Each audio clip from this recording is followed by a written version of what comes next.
This guy finds treasure, not just as a hobby, for a living. He travels the world to unearth the things the rest of us have lost, forgotten, or left behind. My name's Lee Weber. Most people know me as the Bondi treasure hunter, and I'm a professional treasure hunter. Lee uses huge magnets, underwater metal detectors, and even giant cranes to haul out jewelry, bikes, cell phones, swords, old guns, safes of money, and even some things that are a little unexpected. I've also pulled out a BMW motorbike, which was worth $15,000. It was so cool. It's like a motorbike from Pirates of the Caribbean with all the crusty barnacles on there. Everywhere I walk, everywhere I go, I think, oh, where's a good spot to find treasure here? Maybe something there, oh, that would be a good spot to go. It's always like opens up the world a bit to a treasure hunter's point of view. And I always want to go treasure hunting. What is that? That is super creepy. What on earth is that, mate? Oh, look, there's jewelry. I get excited about the stupidest things when I'm treasure hunting. Look at that.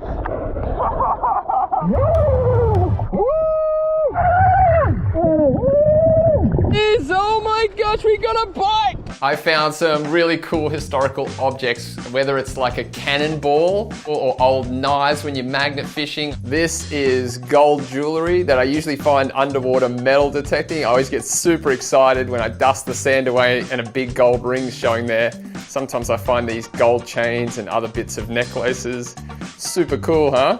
This is rare and stoneware out of Germany, and it's got a date on here of 1600. And I love the design of these emblems on there. One of my favorite finds. This knife I think is from World War II. I found it in the river in Switzerland. Dove down and got it. Awesome. I found so many coins when I've gone metal detecting, anything from Roman coins to modern euros, Scandinavian coins, New Zealand type coins, Montenegro, also from countries that don't even exist anymore. I found loads of modern stuff. 2 Apple Watches. Holy moly! You like iPhones and also computers, TVs, any treasure that's been lost, doesn't matter, big or small. I just enjoy the hunt. Some of Lee's most prized finds aren't made of gold. He's reunited people with lost wedding rings and family heirlooms, helped the police solve crimes, and provided items to archaeologists and historians. Would you describe yourself as a history geek? Would I describe myself as a history geek? Absolutely not. I paid no attention in school at all. I was surfing every day. And now I know so much about it. If I could go back in time and say to my younger self, you're going to know so much about history, you should listen to this lesson, he would laugh at me. I got started in treasure hunting at Bondi Beach, funnily enough. It was a flat day. I grew up as a surfer and I still love to be in the water whenever I can. So I went snorkeling one day and I saw some coins just lying on the bottom and I thought, oh, what's that doing there? So I dug a bit more and there was just coins everywhere and I thought, I gotta get a metal detector. I'm gonna be so rich. So I stuck with it and I think I'm just totally addicted now. And it doesn't stop there. Lee spends his free time poring over old maps and history books, trying to unlock the treasure hunting world's great mysteries. I hear myths and legends of treasure all the time, and every time I want to go and search for it, you've got these huge stories like the, gold trains that were buried in World War II. You've got, the Amber Room, which has gone missing, and hundreds of shipwrecks that are still out there missing. There's one, I think it's called the Madagascar, and it was filled up during Australia in the 1800s. We had a mega gold rush, and it was filled with all the gold from it was sailing back to England, loaded with gold. It was never seen again. Still out there. Can you imagine? One of Lee's favorite treasure hunting methods is called magnet fishing. Magnet fishing is where you get a giant magnet, you attach it to a rope, throw it in some water, whether it's a canal, a lake, or off a jetty, and you pull it in to see what metal bits have stuck to it at the end of the day. I have a magnet called the Beast magnet. It is incredible. It's way stronger than I am. People say, how strong is it? It's like too strong almost. So if I get stuck on something, I just recruit people, come and help me, or I can even, tie it to the back of a car and tow it out and stuff like that. Worst case scenario, we get a crane. I did that one time. It was a giant safe. It was so big. I used a car, tied a rope around the safe, towed it out with the car. The rope kept breaking, so I ended up getting this crane and Within 2 minutes, he went bam, pulled the safe out, dumped it, and he goes, there you go. That cost me like 200 euros, but it was the best 200 euros I ever spent because I got the safe and then we busted it open and sure enough, there's still stuff inside it, so it's awesome. Magnet fishing in Amsterdam, you're gonna find a bike, it's guaranteed. There's so many bikes in there, so I find hundreds of bicycles. I don't know what it is with bikes, but I always find them with fishing lures on them. The police in Amsterdam are really nice. They'll come up and say, have you caught anything today? And things like that. So, because we call them so much when we find guns. Oh, did you hear that? Zap onto the magnet. It's big, whatever it is. What have we got here?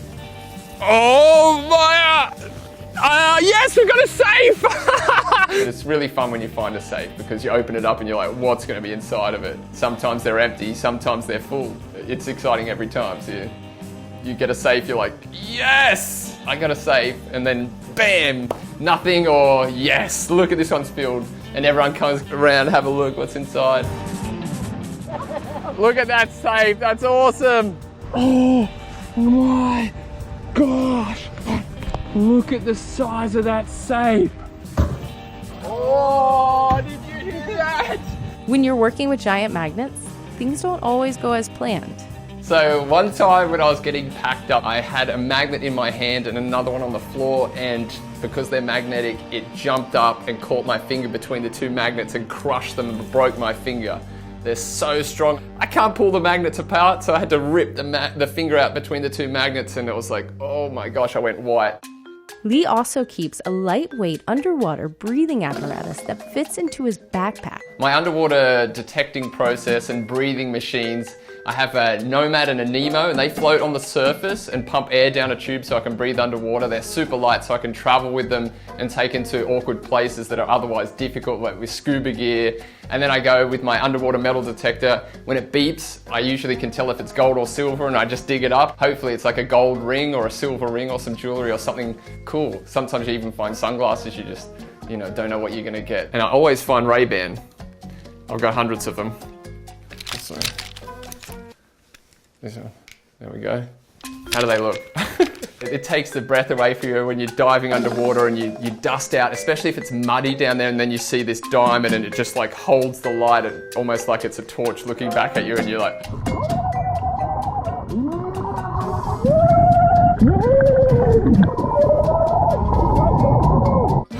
oh my gosh, is it real? And you dig it up and you look at it and you're just like, oh, and then I start shouting and talking underwater, babble, or something like that. Nikki is my girlfriend. She loves diving underwater with the metal detectors, and she's found a lot of gold doing that, so she's like keen to do that. Yeah, she is a keeper, that's for sure. Some people say she's the best treasure I've ever found. Pretty corny, I know. Probably true though. Lee and Nikki custom built a treasure hunting van, a camper van packed with dive gear and huge magnets, ready to travel through Europe at a moment's notice. The lifestyle of a treasure hunter, living in our van and just searching for treasures all over the world, is so much fun. We go wherever we want, really. We meet up with people who might be searching for things. It's kind of loose, it's kind of like a free lifestyle. I usually like to follow the summers. So if it's nice and warm and people are swimming down at beaches, that's when they're dropping a lot of things, so it's good to go searching there. If you want to find like Roman coins, you might go to England, or if you want to find jewelry and have a day in paradise, you could go down to Ibiza. So we just drive our van and live in it. It's really the best lifestyle ever. We're kind of like living the dream, as they say. But when I go scuba diving in beautiful places like Thailand or Ibiza with my metal detector, I'm looking for lost, usually modern jewelry, hopefully gold. Australia, you can go out in Australia metal detecting and find chunky gold nuggets out there. I mean, who wouldn't want to find a big chunky football-sized gold nugget and retire on it? But Lee's idea of treasure might not be the same as it is for the rest of us. This is going to be one of my favorite all-time finds. It is a pair of panties. I'm trying not to touch it, but you can see down here, there's a ring tied in a knot attached to it. So some girl lost her panties and the ring at the same time. Best find ever. Lee's girlfriend Nikki was less excited. Nikki didn't want me to keep them. And Lee's passion isn't fading anytime soon. Every new discovery inspires him to keep the search going. When I'm treasure hunting, I'm definitely a kid at heart, dreaming of pirate shipwrecks on deserted islands and how rich I'm going to be. It's kind of childish in a way, but in a way it's also reality. It's the best hobby ever because anyone can find treasure no matter where you are in the world. It could be in your backyard, it could be in the creek down the road, it could be in the middle of Amsterdam. Will you ever stop? Never. I'll never stop treasure hunting. I love it. I'm addicted. I could never see myself stopping. Everywhere I go, I think about treasure hunting and there's always new spots. I don't think I'm ever going to get sick of doing this.